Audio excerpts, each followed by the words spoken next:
ആഗോള സമ്പദ് വ്യവസ്ഥയെ മുൾമുനയിൽ നിർത്തി അമേരിക്കയും ഇറാനും തമ്മിലുള്ള സമാധാന ചർച്ചകൾ കടുത്ത പ്രതിസന്ധിയിലായിരിക്കുകയാണ്. ഇസ്ലാമാബാദിൽ നടക്കേണ്ട സമാധാന ചർച്ചയിൽ ഇറാൻ പങ്കെടുത്തേക്കില്ലെന്ന് വ്യക്തമായതോടെ പശ്ചിമേഷ്യ വീണ്ടും യുദ്ധഭീതിയിലാണ്. US ഏർപ്പെടുത്തിയ നാവിക ഉപരോധം അവസാനിപ്പിക്കാതെ ചർച്ചകൾക്കില്ലെന്ന ഉറച്ച നിലപാടിലാണ് ഇറാൻ. എന്നാൽ കരാറിൽ ഒപ്പിടാതെ ഉപരോധം പിൻവലിക്കില്ലെന്ന് അമേരിക്കൻ പ്രസിഡന്റ് ഡൊണാൾഡ് ട്രംപ് വ്യക്തമാക്കിയതോടെ നയതന്ത്ര നീക്കങ്ങൾ പാതി വഴിയിൽ തടസ്സപ്പെട്ടിരിക്കുകയാണ്. യുദ്ധം നീണ്ടുപോയാൽ ആഗോള സമ്പദ് വ്യവസ്ഥയെ എങ്ങനെ ബാധിക്കും എന്ന് പരിശോധിക്കുകയാണ് ഈ വീഡിയോ. സംഘർഷം നീണ്ടുപോയാൽ അതിന്റെ ആഘാതം യുദ്ധമേഖലയിലെ ജനങ്ങൾക്ക് മാത്രമല്ല, ഇങ്ങ് കേരളത്തിലെയും തമിഴ്നാട്ടിലെയും ആന്ധ്രയിലെയും മഹാരാഷ്ട്രയിലെയും ഉത്തരേന്ത്യൻ സംസ്ഥാനങ്ങളിലെയും വീടുകളിൽ ഗൾഫിൽ നിന്ന് പണമെത്താൻ കാത്തിരിക്കുന്ന കുടുംബങ്ങളെയും അത് ഗുരുതരമായി ബാധിക്കും. നിർമ്മാണ മേഖലയിൽ മുതൽ IT, ആരോഗ്യ സേവനം, hospitality, retail, oil and gas മേഖലകളിൽ വരെ ലക്ഷക്കണക്കിന് ഇന്ത്യൻ തൊഴിലാളികളാണ് ജോലി നോക്കുന്നത്. വരും ദിവസങ്ങളിൽ ഗൾഫ് മേഖലകളിൽ ശമ്പളം വെട്ടിക്കുറയ്ക്കൽ, പിരിച്ചുവിടൽ എന്നിവ വ്യാപകമാകുമോ എന്ന ആശങ്ക പ്രവാസികൾക്കിടയിൽ തന്നെയുണ്ട്. സമാധാന ചർച്ചകൾ വഴിമുട്ടിയാൽ പശ്ചിമേഷ്യയിൽ മറ്റൊരു വലിയ സൈനിക ഏറ്റുമുട്ടലിന് സാധ്യതയുണ്ടെന്ന് രാഷ്ട്രീയ നിരീക്ഷകർ വിലയിരുത്തുന്നു. ഇത് സ്ഥിതിഗതികൾ കൂടുതൽ രൂക്ഷമാക്കും. UAE ഉപഭോഗ മേഖലയിൽ 25% മുതൽ 30% വരെ കുറവാണ് രേഖപ്പെടുത്തിയത്. ടൂറിസം, ഹോസ്പിറ്റാലിറ്റി മേഖലകളിൽ 60% ഇടിവ് സംഭവിച്ചു.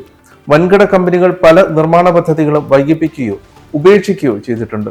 ഇത് നിർമ്മാണ മേഖലയിൽ ജോലി ചെയ്യുന്നവരെ പ്രതിസന്ധിയിലാക്കിയിട്ടുണ്ട്. കഴിഞ്ഞ ഒരാഴ്ചയായി തുടരുന്ന അമേരിക്കൻ ഉപരോധത്തെ തുടർന്ന് ഹോർമസ് കടലിടുക്കിലൂടെയുള്ള കപ്പൽ ഗതാഗതം പൂർണ്ണമായും തടസ്സപ്പെട്ട നിലയിലാണ്. ഇന്നലെ വെറും 3 കപ്പലുകൾ മാത്രമാണ് ഇതുവഴി കടന്നുപോയത്. 27 കപ്പലുകളെ അമേരിക്കൻ സേന തിരിച്ചയച്ചു.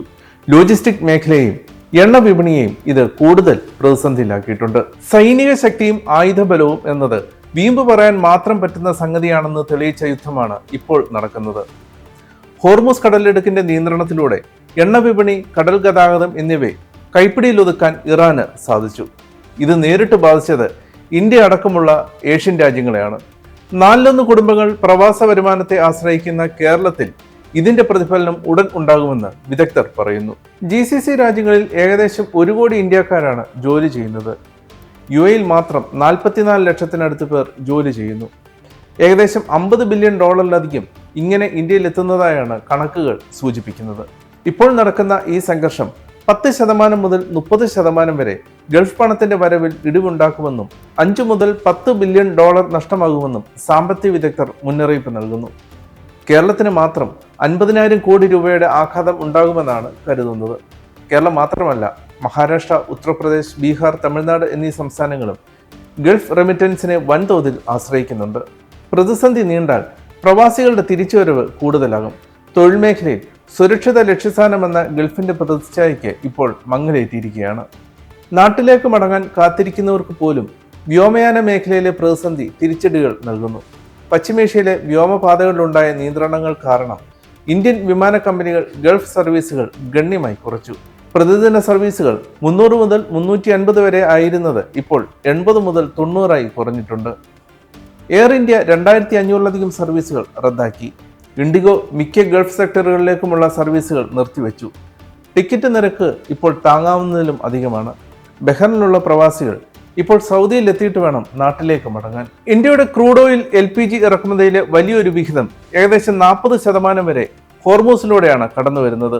അതിനാൽ ഈ മേഖലയിലെ അസ്ഥിരത ഇന്ത്യയുടെ സാമ്പത്തിക രംഗത്ത് നേരിട്ട് പ്രതിഫലനമുണ്ടാക്കും. ഇറക്കുമതി ചെയ്യുന്ന വളത്തിന്റെ അളവിൽ ഗണ്യമായ കുറവ് ഉണ്ടായതോടെ ഇന്ത്യയുടെ കാർഷിക മേഖലയെയും യുദ്ധം രൂക്ഷമായി ബാധിക്കും. ഗൾഫ് മേഖലയിൽ നിന്നുള്ള വളം ഇറക്കുമതിയെ, പ്രത്യേകിച്ച് പ്രകൃതിവാതക ഫീഡ് സ്റ്റോക്കിനെ ആശ്രയിക്കുന്ന നൈട്രജൻ അധിഷ്ഠിത വളങ്ങളെ ഇന്ത്യ ആശ്രയിക്കുന്നതാണ് പ്രതിസന്ധി രൂക്ഷമാക്കുന്നത്. കപ്പൽ ഗതാഗതത്തിലെ തടസ്സങ്ങളും വർദ്ധിച്ച സുരക്ഷാ അപകട സാധ്യതകളും ഇറക്കുമതിയെ ബാധിക്കുകയും കാർഷിക മേഖലയെ ഇത് നേരിട്ട് ബാധിക്കുകയും ചെയ്തിട്ടുണ്ട്. താൽക്കാലിക വെടിനിർത്തൽ കരാർ അവസാനിക്കാൻ മണിക്കൂറുകൾ മാത്രം ബാക്കി നിൽക്കെ ലോകം ഉറ്റുനോക്കുന്നത് ഇസ്ലാമാബാദിലേക്കാണ്. ഇറാന്റെ ഭാഗത്തു നിന്നും സൈനികമായി തിരിച്ചടി ഉണ്ടായാൽ അത് നേരിടാൻ തയ്യാറാണെന്ന് US പ്രതിരോധ വിഭാഗം അറിയിച്ചു. നിലവിലെ സാഹചര്യത്തിൽ നയതന്ത്ര മാർഗങ്ങളിലൂടെയുള്ള പരിഹാരം വിദൂരമാണെന്നാണ് റിപ്പോർട്ടുകൾ സൂചിപ്പിക്കുന്നത്. അമേരിക്കൻ നാവികസേന ഇറാനിയൻ എണ്ണക്കപ്പൽ പിടിച്ചെടുത്തതും ഇതിന് മറുപടിയായി ഇറാൻ ഹോർമൂസ് കടലിടുക്ക് വീണ്ടും അടച്ചതും സ്ഥിതിഗതികൾ കൂടുതൽ വഷളാക്കി. ബുധനാഴ്ച വൈകുന്നേരത്തിനുള്ളിൽ ധാരണയിൽ എത്തിയില്ല എങ്കിൽ രൂക്ഷമായ ആക്രമണം തുടങ്ങുമെന്ന് ട്രംപ് മുന്നറിയിപ്പ് നൽകിയത് ലോകരാജ്യങ്ങളെ ആശങ്കയിലാക്കിയിട്ടുണ്ട്. ഇറാന്റെ ആണവ പദ്ധതികളെ ചൊല്ലിയുള്ള തർക്കമാണ് ചർച്ചകൾ നീണ്ടുപോകാൻ പ്രധാന കാരണം. യുറേനിയം സമ്പുഷ്ടീകരണം 20 വർഷത്തേക്ക് നിർത്തിവെക്കണമെന്ന് അമേരിക്ക ആവശ്യപ്പെടുമ്പോൾ 5 വർഷം എന്ന നിലപാടിലായിരുന്നു ഇറാൻ. എന്നാൽ 10 വർഷം എന്ന വിട്ടുവീഴ്ചാ നിർദ്ദേശം ഇപ്പോൾ പരിഗണനയിലുണ്ട്.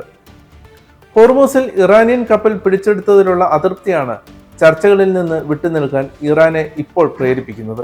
കപ്പൽ പിടിച്ചെടുത്തതിലും ഹോർമൂസിലെ US ഇടപെടലിലും ഇറാന് കടുത്ത അതൃപ്തിയുണ്ട്. തിരിച്ചടിക്കുമെന്ന് ഇറാൻ പ്രതികരിക്കുകയും ചെയ്തിരുന്നു. എന്നാൽ ചർച്ചകളിൽ പങ്കെടുക്കില്ലെന്ന് ഇറാൻ ഔദ്യോഗികമായി പ്രഖ്യാപിച്ചിട്ടില്ല. ചർച്ചകൾ നടക്കില്ലെന്ന സൂചനകൾ പുറത്തു വന്നതോടെ അനുനയ ശ്രമങ്ങൾ നയതന്ത്ര തലത്തിൽ നടക്കുന്നുണ്ട്. സൈനിക ശക്തിയിലൂടെ മാത്രം ജയിക്കാനാവാത്ത ഈ യുദ്ധം കൂടുതൽ സങ്കീർണമാകുന്ന കാഴ്ചയാണ് ഈ ദിവസങ്ങളിൽ കാണുന്നത്. പ്രശ്നപരിഹാരം നീണ്ടുപോകുന്നത് ഇന്ത്യൻ പ്രവാസികളുടെ ജീവിതവും ഇന്ത്യൻ സമ്പദ് വ്യവസ്ഥയും തുലാസിലാക്കുമെന്ന കാര്യത്തിൽ യാതൊരു സംശയവുമില്ല.